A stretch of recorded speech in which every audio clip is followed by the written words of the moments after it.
નમસ્તે વિદ્યાર્થી મિત્રો, હું વાચાનીથી મારી યુટ્યુબ ચેનલમાં આપ સર્વે વિદ્યાર્થી મિત્રોનું હાર્દિક સ્વાગત કરું છું। આજે આપણે ભણવાનું છે ગણિત, અને ગણિતમાં કોઈ પણ સંખ્યાનો 5 સાથે ગુણાકાર કઈ રીતે કરી શકાય તે આપણે જોવાની છે। આ કોઈ શોર્ટ ટ્રીક નથી, પણ એક નવી મેથડ છે જેનાથી આપણે કોઈ પણ સંખ્યા છે એનો સરળતાથી 5 સાથે ગુણાકાર કરી શકીએ। જોઈએ શું છે। આપણે આમાં પણ બે અંકની સંખ્યા લીધી છે। સૌથી પહેલી સંખ્યા આપણે લીધી છે 42 ગુણ્યા 5। આપણી પાસે જે પણ સંખ્યા લીધી હોય છે એને આપણે કઈ રીતે 5 સાથે ગુણાકાર કરવો, સિમ્પલ મેથડ થી આપણને આવડે જ છે, પણ આપણે આને નવી મેથડ થી કરશું। અહીંયા આપણે જોઈએ 42 ગુણ્યા 5 છે। આ 5 ને મારે બીજી રીતે લખવું હોય તો હું 5 એટલે કે 10 ભાગ્યા 2 લખી શકું। 10 ભાગ્યા 2 કરશો તો પણ જવાબ 5 જ આવશે। તો આપણે 42 ને 10 ભાગ્યા 5 લખીએ। 10 ભાગ્યા 2 લખીએ। 10 ભાગ્યા 2 લખશું એટલે કે 42 તો આપણે 10 સાથે ગુણાકાર કરવાનો છે અને એનો 2 સાથે ભાગાકાર કરવાનો છે। 10 સાથે ગુણાકાર કરતા આપણને બધાને સરળતાથી આવડે। જે સંખ્યા છે એની પાછળ એક મીંડું આપણે લગાડી દઈશું, એક શૂન્ય લગાડશું, અને જે સંખ્યા આવી એને તમે અડધા કરો, એને ભાગ્યા 2 એટલે કે એના અડધા કરીએ તો કે 42 ના અડધા તમે કરશો એટલે કેટલા આવશે 21, અને પાછળ એક શૂન્ય, જે આવે છે આપણો જવાબ 210। સેમ ઈ જ રીતે પછી આપણે ધીમે ધીમે એક બે દાખલા કરશું એટલે આપણને ફાવટ આવશે અને પ્રેક્ટિસ થશે એટલે ઝડપથી થશે। 32 ગુણ્યા 5 છે। ગુણ્યા 5 ને આપણે લખશું 32 10 ભાગ્યા 2।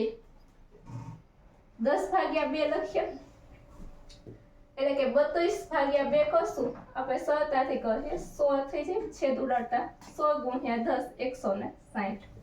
એવી રીતે તમે બધા કરશો। 644 ગુણ્યા 5। હવે સંખ્યા 3 અંકની બને છે। 3 અંકની સંખ્યા બનશે તો આપણે કેમ કરશું તો કે અહીંયા નીચે આપણે જોઈએ 644, 5 ને આપણે ફરીથી 10 ભાગ્યા 2 લખશું।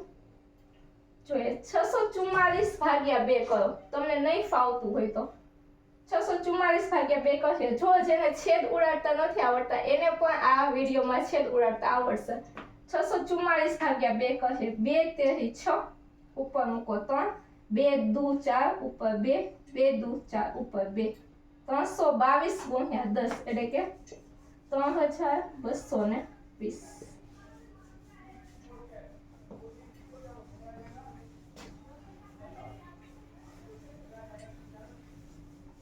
જોઈએ 462 ભાગ્યા 5। સેમ આપણને ખાલી છેદ ઉડાડતા આવડવા જોઈએ, અને તે નથી આવડતા તો કઈ વાંધો નથી। 462 ભાગ્યા તમે 2 કરશો તો પણ જવાબ આવશે 462 ગુણ્યા 10 ભાગ્યા 2, 2 દુ 4, 2 તેરી 6, 2 એકા 2, અને એને ગુણ્યા 10 કરો એટલે કે 2310। સેમ હવે આપણી પાસે 4 અંકની સંખ્યા છે। 4 અંકની સંખ્યામાં પણ સેમ આપણને ખાલી 2 સાથેનો ભાગાકાર આવડવો જોઈએ। આપણે હવે સીધું જ કરીએ 2 દુ 4, 2 તેરી 6, 2 એકા 2 અને 2 દુ 4, 2312 ગુણ્યા 10 કરશું એટલે કે પાછળ એક મીંડું 10। આગળના હજી બે જોઈએ 50 ગુણ્યા 5। સેમ મેથડ આપણે એક જ ફોલો કરવાની છે। 5 ની બદલે આપણે લખવાનું 10 ભાગ્યા 2, જેથી સરળતાથી આપણે કરી શકીએ 50 ગુણ્યા 10 ભાગ્યા 2। જો તમને હવે છેદ ઉડાડતા નથી આવડતું તો આપણે શું કરવાનું છે 50 12 આવી સંખ્યા છે। હવે આપણને એમ થાય કે 50 12 આને ભાગ્યા કેમ 2 કરવું તો કે 2 દુ 4, એક વધશે, એ એક નાથી આપણે શેષ સ્વરૂપે અહીંયા લખી નાખવાનું 2 દુ 4, એક વધ્યું એ અહીંયા આવી જાય એટલે 1 અને 0 શૂન્ય થાય, 2 પંચા 10। અથવા તો તમે સીધું પણ કરી શકો તો કે 50 છે તો 50 તો તમે અડધા કરો એટલે 25, અને 12 ના અડધા કરો એટલે 6, તો અહીંયા 0 છે આપણે લખશું એટલે 25 0 6 ગુણ્યા 10